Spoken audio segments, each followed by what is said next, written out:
Katika juma hili mimi nitasimama na masomo kama mawili. Somo la kwanza ni namna gani kijana autambue wito ama kipawa chake.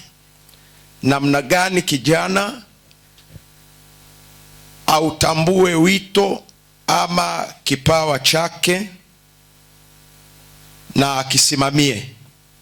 Maana unaweza kukitambua lakini usikisimamie. Lakini jambo la pili, usipowagusa mahali hapo vijana huwa hawasikii raha. Tutakuwa na kijana na maandalizi ya kuoa na kuolewa. Ninajua vijana usipowagusa hapo ni kama hawajawa na kongamano. Lakini Mungu ni mwema, tutakuwa na eneo hilo. Bwana asifiwe sana. Vitini vipo. Baada ya somo hili utapata kitini chako kwa shilingi 3,000 tu. Bwana asifiwe sana. Tunaanza somo letu na tunataka kumwona kijana wa kanisa kama kijana ambaye ni tegemeo. Bwana asifiwe sana. Kijana ni mtu wa rika la katikati ya utoto na utu uzima. Na kwa takwimu za kawaida tu za kiserikali unagundua kwamba rika hili la katikati ya utoto na utu uzima ndilo lina idadi kubwa ya watu duniani. Bwana Yesu asifiwe sana. Bwana Yesu asifiwe. Hili ndio rika ambalo lina idadi kubwa ya watu, lakini jamii yoyote katika dunia inategemea rika hili. Kwa maana hiyo sasa Mungu analitegemea hili rika la vijana, na dunia pia ama shetani analitegemea hili rika kwa ajili ya kupanua ufalme wake. Bwana tusaidie sana. Kwa hiyo ni vizuri, na tunamshukuru baba yetu askofu kwa kuruhusu tunyang'anyane na shetani. Amen. Ameturuhusu tunyang'anyane na shetani ili kundi hili la vijana liweze kupanua ufalme wa Mungu. Bwana Yesu asifiwe sana.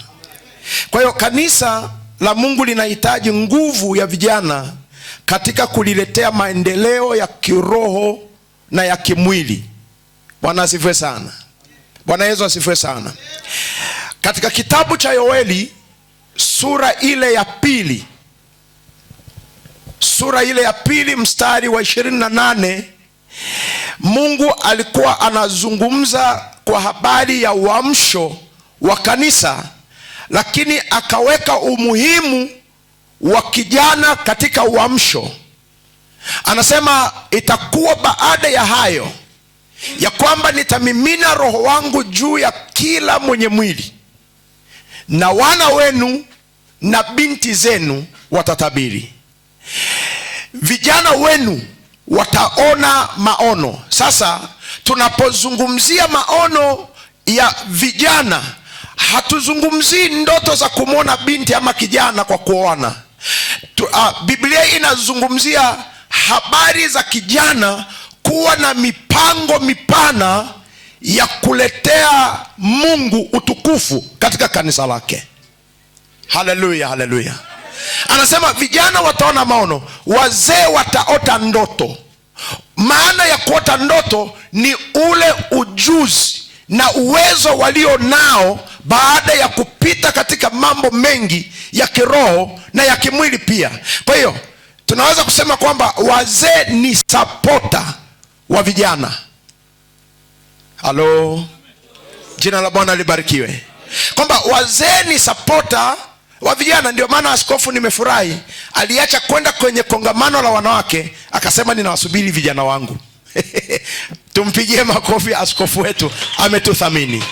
Haleluya, haleluya, haleluya. Mwambie jirani yako, kumbe askofu ametuthamini vijana. Jina la Bwana libarikiwe. Waraka wa kwanza wa Yohana, waraka wa kwanza wa Yohana sura ile ya 2 mstari wa 13 na mstari wa 14. Kuna msomaji wetu, nafikiri huyu tumchague awe permanent. Tumpatie microphone iwe inakaa pamoja na yeye ili atusomee.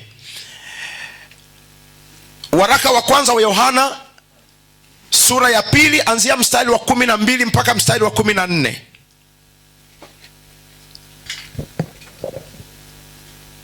Waraka wa kwanza wa Yohana sura ya 2 mstari wa 12 mpaka mstari wa 14. Nitasoma. Nawaandikia ninyi watoto wadogo. Nawaandikia ninyi watoto wadogo, kwa sababu mmesamehewa dhambi zenu. Kwa sababu mmesamehewa dhambi zenu kwa ajili ya jina lake. Amen. Endelea. Nawaandikia ninyi akina baba. Akina baba, kwa sababu mmemjua yeye aliye tangu mwanzo. Nawaandikia ninyi vijana, kwa sababu mmemshinda yule mwovu. Nimewaandikia ninyi watoto, kwa sababu mmemjua Baba. Nimewaandikia ninyi akina baba, kwa sababu mmemjua yeye aliye tangu mwanzo. Nimewaandikia ninyi vijana, kwa sababu mna nguvu, na neno la Mungu linakaa ndani yenu, nanyi mmemshinda yule mwovu. Msipende dunia. Bwana Yesu asifiwe sana. Nataka nikuonyesha kitu katika hii mistari. Yamezungumziwa makundi makubwa matatu. Kundi la kwanza ni kundi la watoto, na anapozungumza watoto hapa hazungumzie watoto kwa jinsi ya umri, anazungumzia ule uchanga wa kiroho, kwamba mtu anapookoka anapokea msamaha wa dhambi. Lakini watu wazima anasema wao wamekwisha kumjua Mungu. Sasa anakuja katikati kwenye rika la vijana, anasema hawa watu wao wamewekwa kwa ajili ya kuwa na nguvu. Bwana Yesu asifiwe sana. Sasa nguvu zina kazi gani? Nguvu ziko kwa ajili ya kukusanya ama kuleta vitu ambavyo haviko ndani ya kanisa na viliweze kuletwa ndani ya kanisa. Kwa hiyo anasema rika la vijana ni rika ambalo kwa mwili lina nguvu, lakini pia kwa jinsi ya roho linapaswa kuwa na nguvu, kwa sababu ni rika ambalo lina uwezo wa kujifunza na kuelewa kuliko ngazi ya watoto na ngazi ya watu wazima. Askofu wetu amesimama, ana speech ndogo fupi, lakini imekuwa na impact. Kwa sababu gani? Amepita katika mazingira mengi, anajua mambo mengi. Kwa hiyo anaponena neno, anazungumza neno ambalo linaleta uelewa kwa kila anayesikia. Bwana Yesu asifiwe sana. Bwana Yesu asifiwe sana. Kwa hiyo na sisi tunataka kuambia ya kwamba rika hili tunalitamani, na rika hili tunalitambua, na rika hili tunapaswa kuliweka mbele kama neno la Mungu lilivyotangulia kwa mwalimu aliyetangulia, kwamba vijana tunatakiwa tuwe mstari wa mbele, tusivutwe, ila sisi wenyewe tujisogeze mbele. Haleluya, haleluya. Sasa katika kitabu cha Yeremia sura ile ya kwanza mstari wa 4 mpaka mstari wa 10, nataka uone vile ambavyo Mungu anakutambua na anakuhitaji. Yeremia 1 sura ya 4 hadi 10 nitasoma. Mstari wa 4 mpaka mstari wa 10 soma. Nitasoma. Naam. Neno la Bwana lilinijia kusema, kabla sijakumba katika tumbo nalikujua. Naomba unote hapo. Mungu anasema na Yeremia, lakini pia wakati huu anasema na wewe. Anasema kabla sijakumba nalikujua, na kabla hujatoka tumboni nalikutakasa. nimekuweka kuwa nabii wa mataifa.